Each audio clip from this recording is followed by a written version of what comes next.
যশোর বোর্ডের অনলাইন ক্লাসরুমের সকল শিক্ষার্থীকে শুভেচ্ছা। আমি অর্চনা দাম, এসপিসি কাউন্টরা school and college, Bagerhat Sadar, Bagerhat.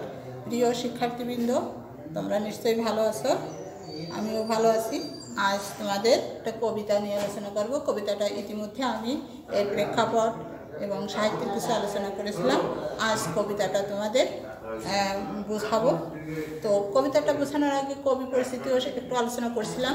তো কবি পরিস্থিতি হচ্ছে এখানে কবিতা বিভীষণের প্রতি মেঘনাদ লিখেছেন মাইকেল মধুসূদন দত্ত। তো উনি জন্মগ্রহণ করেছেন 1824 খ্রিস্টাব্দের 25 জানুয়ারি যশোর জেলার সাগরদাড়ি গ্রাম। পিতার নাম রাজনারায়ণ দত্ত এবং মাতা জাহ্নবী দেবী। তো উনি ছেলেবেলা গ্রামের স্কুলে মায়ের তত্ত্বাবধানে লেখাপড়া করেন। সেখান থেকে পড়াশোনা শেষ করে উনি 1833 খ্রিস্টাব্দে কলকাতার হিন্দু কলেজে ভর্তি হন। কিন্তু ওনার যে একটা প্রবল ইচ্ছা ছিল সাহিত্যের, তিনি যশস্বী হবেন, নাম করবেন, সেটা কিন্তু বাংলাকে নিয়ে না, ওনার চিন্তাভাবনা ছিল বিদেশি সাহিত্য, অর্থাৎ বিশেষ করে ইংরেজি। তো এই ইংরেজি সাহিত্যের উপরে তার যে একটা যশস্বী হওয়ার আকাঙ্ক্ষা, বাসনা, সেটা তার জীবনে অনেক দুর্ঘটনার সম্মুখীন হন, অনেক ভুল তিনি সেটা স্বীকার করে নিয়েছেন। যখন তিনি ইংরেজি সাহিত্যে নাম করতে পারেন না, তখন তিনি অবশ্য বাংলায় ফিরে আসেন। তিনি 12-13টা ভাষাও আয়ত্ত করেন। তারপরেও তিনি যখন ওই হিন্দু কলেজ থেকে যখন পড়াশুনো করেন, তিনি ধর্মান্তরিত হন। খ্রিস্টান ধর্ম গ্রহণ করার ফলে তার নামের আগে মাইকেল চলে আসে। তো এখানে তিনি এই মোহটাই, বিদেশি সাহিত্যে যশস্বী হওয়ার কারণটাই তার এই ধর্ম ত্যাগ করা। ধর্মান্তরিত হলে তার তেজপুত্র হন। তারপর কলেজ তাকে ত্যাগ করে তিনি বিশবাস কলেজে যে ওখানে ভর্তি হন, ওখানে ভাগ্যান্বেষণে অনেকটা ভাষা আয়ত্ত করেন। তারপর তিনি সেই ইংরেজি সাহিত্যে প্রথম বই যখন বের করেন, দি ক্যাপটিভ লেডিজ, তারপর সেটা যখন কেউ বিশেষ কোনো গুরুত্ব দিল না, দ্বিতীয়টাও সেরকম কেউ গুরুত্ব না দিলে, তখন তিনি বোঝেন যে আমার মনে হয় ভুল হয়ে গেছে। তখন তার বিবেকের তাড়নায় তিনি বাংলা ভাষায় ফিরে আসেন। বাংলা ভাষায় ফিরে এসে তিনি যে লেখাগুলো লিখেন, সব লেখার ভিতর বিশেষ করে চতুর্দশপদী কবিতা এর আগে বাংলা ভাষায় কেউ লেখেননি। ওনারই হাতে আমরা এটা পাই, সনেট যেটাকে বলে। তো এর প্রবর্তক ছিলেন তো পেত্রার্ক, পরে শেক্সপিয়ার। উনি যেটা করলেন সেটা তাদের অনুসরণ না করেই করেছেন নিজের মতো করে। অমৃতাক্ষর ছন্দ, অর্থাৎ অক্ষরবৃত্ত ছন্দ, এটা পয়ের মিল যেটা ছিল সেটার বাদ ভাঙলেন। নতুন বাংলা ভাষায় এসে অনেক কিছু দিলেন। তিনি মহাকাব্য প্রথম রচনা করলেন, প্রহসন করলেন। যেমন তার দুটো প্রহসনের, বুড়ো শালিকের ঘাড়ে রো, একে কি বলে সভ্যতা। তারপর তার হাতে নাটকের সার্থক রচনা আমরা দেখতে পাই। তো এইভাবে তিনি বাংলা ভাষায় যখনই যেখানে যা লিখেছেন, আমরা প্রতিটা লেখার ভিতরেই দেখতে পাই উনি দেশপ্রেমের কথা বলেন। তো আজকে যে কবিতাটা আমরা পড়ব, বিভীষণের প্রতি মেঘনাদ, এতেও দেশপ্রেমই ফুটে উঠেছে।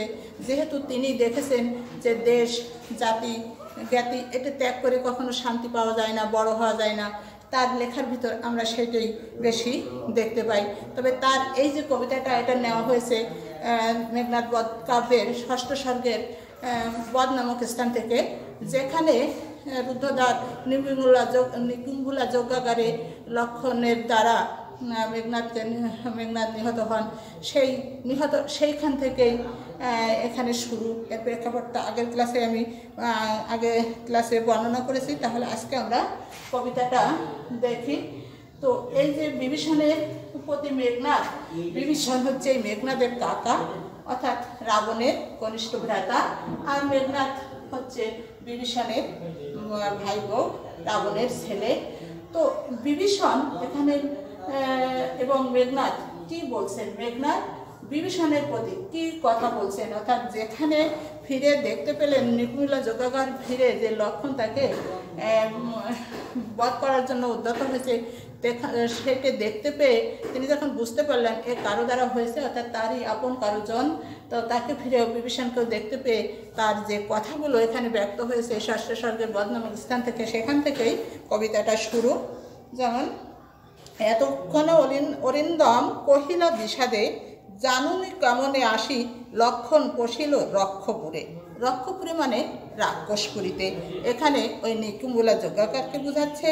তো এতক্ষণে অর্থাৎ তিনি ফিরে যখন দেখতে পেলেন, অর্থাৎ অরিন্দম অরিকে যে দমন করতে পারে, অর্থাৎ অরিকে দমন করতে পারে মেঘনাদ, শত্রু অরি মানে শত্রুকে দমন করার ক্ষমতা আছে এই মেঘনাদের, তাই মেঘনাদের আর একটা নাম অরিন্দম। তো বিষাদে বললেন এই কারণ যে তিনি দেখতে পেলেন লক্ষণ এবং পাশে বিভীষণকেও দেখতে পেয়েছেন, অর্থাৎ তাদের যে নিকুম্বিলা যজ্ঞাকার, আর ওই সময় তিনি তার ইষ্টদেবের পূজা করেন, এটা আপনজন ছাড়া কেউ জানার অবস্থা না। এবং যখনই তিনি এই নিকুম্বিলা যজ্ঞাগারে ঢোকেন তখন তিনি নিরস্ত্র অবস্থায় থাকেন, আর মেঘনাদকে নিরস্ত্র অবস্থায় ছাড়া বধ করাও সম্ভব ছিল না, এটা তার আপনজনই জানতে পারে। এবং এই কথা জানার সূত্র ধরে তাকে কেউ জানিয়েছে লক্ষণকে, এটা সে বুঝতে পারে, তাই সেই বুঝে তাই বিষাদের সুরে সে বলল যে কেমন করে লক্ষণ এই রাক্ষসপুরীতে ঢুকেছে সে বুঝতে পেরেছে। হায় তা তো উচিত কি তব এ কাজ। তা তো মানে পিতা, অর্থাৎ এখানে পিতৃব্য বা কাকাকে বলা হয়েছে। তো সেই কাকাকে উদ্দেশ্য করে বলছে যে আপনি যে কাজ করলেন, তাদেরই শত্রু লক্ষণকে সে পথ দেখিয়ে তাকে নিধন করার জন্য অর্থাৎ বধ করার জন্য এনেছে, সেটা কি কাজ উচিত হয়েছে? নিকষা সতী তোমার জননী, অর্থাৎ এই বিভীষণ, রাবণ এবং কুম্ভকর্ণের মায়ের নাম নিকষা। নিকষা একজন সতীসাধ্য স্ত্রী, তার ছেলে হয়ে সে এমন কাজ কেমন করে করলো, অর্থাৎ সেইটি স্মরণ করাচ্ছে বিভীষণকে। তো সহোদর রক্ষশ্রেষ্ঠ, সহোদর ভাই, সহোদর কুম্ভকর্ণ, সহোদর আছে রাক্ষসপুরী শ্রেষ্ঠ রাবণ। তো সে রাক্ষসপুরী শ্রেষ্ঠ হচ্ছে যে তার ভাই হয়ে সে কেমনভাবে কাজ করেছিল। শুলি শুম্ভ নিব কুম্ভকর্ণ, আচ্ছা মেঝ ভাই হচ্ছে কুম্ভকর্ণ, যার সাথে তুলনা করা হয়েছে শুলি শুম্ভ নিব, অর্থাৎ ষোলো পানি মহাদেবের সাথে তাকে তুলনা করা হচ্ছে। তো সেরকম ভাইদের সহোদর হয়ে সে হেন কাজ বা নিচু কাজ কেমনভাবে করলো যে তাদের শত্রুকে পথ দেখায় নিয়ে আসলো তাকেই বধ করার জন্য। অর্থাৎ সেই রাক্ষসপুরীতে নিকুম্বিলা যজ্ঞ করে আদৌ কারো প্রবেশ করা সম্ভব ছিল না। একেতে রাক্ষসপুরীতে তো নয়, সেটা বেষ্টনী দ্বারা আবদ্ধ ছিল, প্রহরায়রত ছিল, আর তাছাড়া একেবারে নিকুম্বিলা যজ্ঞকারে এই পরিস্থিতিতে সে যখন নিরস্ত্র থাকবে তার বুঝতে আর বাকি থাকে না যে কার সহায়তায় হয়েছে। তারপর বলছে ভ্রাতৃপুত্র বাসব বিজয়ী, অর্থাৎ তার কথা ভ্রাতৃপুত্র বাসব বিজয়ী। বাসব হচ্ছে স্বর্গের দেবতা ইন্দ্রকে পর্যন্ত সে পরাজিত করেছে, অর্থাৎ এমন পরাক্রম মেঘনাদের আমরা জানি। তাকে পরাজিত করা সম্ভব ছিল না, সে কীভাবে মরতে পারে সেই খবরটা যদি লক্ষণের কাছে না পৌঁছায়। তাই সে বলছে যে আমি হলাম ইন্দ্রকে পর্যন্ত পরাজিত করেছি, নিজ গৃহপথ তা তো দেখাও তস্করে। তস্কর মানে চোর, অর্থাৎ লক্ষণ যে কাজটা করেছে সে কাজটা চোরের মতোই সে করেছে, চুরি করে এসেছে। একজন যোদ্ধা আর একজন যোদ্ধার কাছে সম্মুখে এসেই যুদ্ধ করার আহ্বান জানাবে, এটাই হচ্ছে বাঞ্ছনীয়। কিন্তু এখানে দেখা যাচ্ছে লক্ষণ এসেছে চোরের মতো কারো সহায়তায়, তাই তাকে তস্কর বলা হচ্ছে। এবং ধিক্কারটা দিয়েছে বিভীষণকে যে নিজের গৃহের পথ তা তো দেখাও তস্করে। চণ্ডালে বসাও আনি রাজার আলয়ে। চণ্ডাল নিচু জাতির বা নিচু শ্রেণীর যাদের তাদের বলা হয়, তা এখানে লক্ষণ নিচু কাজ করেছে তাই তাকে তস্কর বলা হচ্ছে, চণ্ডাল বলা হচ্ছে। তাদের ঘরের পথটা দেখায় সে এনেছে, এই জন্য চণ্ডালে বসাও আনি রাজার আলয়ে। কিন্তু নাহি গঞ্জি তোমা গুরুজন তুমি পিতৃতুল্য। তোমাকে আমি গঞ্জনা বা ভৎসনা কিছুই করছি না, শুধু স্মরণ করাচ্ছি তোমার যে বংশটা কেমন, তুমি তাদের বংশের একজন এই গুণী মানুষের ভাই বা একজন সতীসাধ্বী স্ত্রীর ছেলে হয়ে তুমি এমন হীন কাজ কেমনভাবে করলে। ছাড়ো দ্বার যাব অস্ত্রাগারে, পাঠাইব রাম অনুজে সমন ভবনে। অর্থাৎ সমন ভবন হচ্ছে জমালয়, তো রাম অনুজ হচ্ছে লক্ষণ, রামের অনুজ, তাই বলছে যে আমি রামের অনুজ অর্থাৎ লক্ষণকে জমালয়ে পাঠাবো, শুধু আমাকে অস্ত্র আনতে দাও, দ্বার ছেড়ে দাও।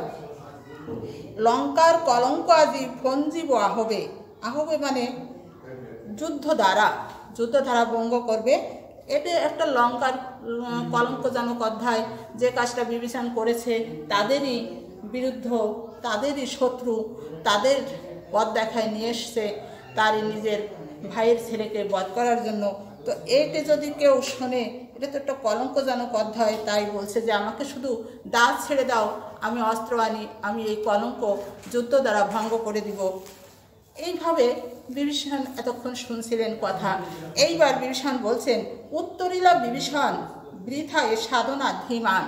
ধীমান মানে জ্ঞানী, অর্থাৎ উত্তর দিল বিভীষণ এবার, যে বলছে মেঘনাদকে তুমি এই বৃথা অনুনয় বিনয় করছো, আমার দ্বারা এটা সম্ভব না, কারণ আমি রাঘব দাস, আমি কি প্রকারে তাহার বিপক্ষ কাজ করিব, রক্ষিতে অনুরোধ। আমি তোমার অনুরোধ রক্ষা করতে পারছি না, কারণ রাঘব দাস অর্থাৎ রামের জন্ম রঘুবংশে, রঘুবংশের শ্রেষ্ঠ সন্তান রাম, তাই রামের আর এক নাম রাঘব।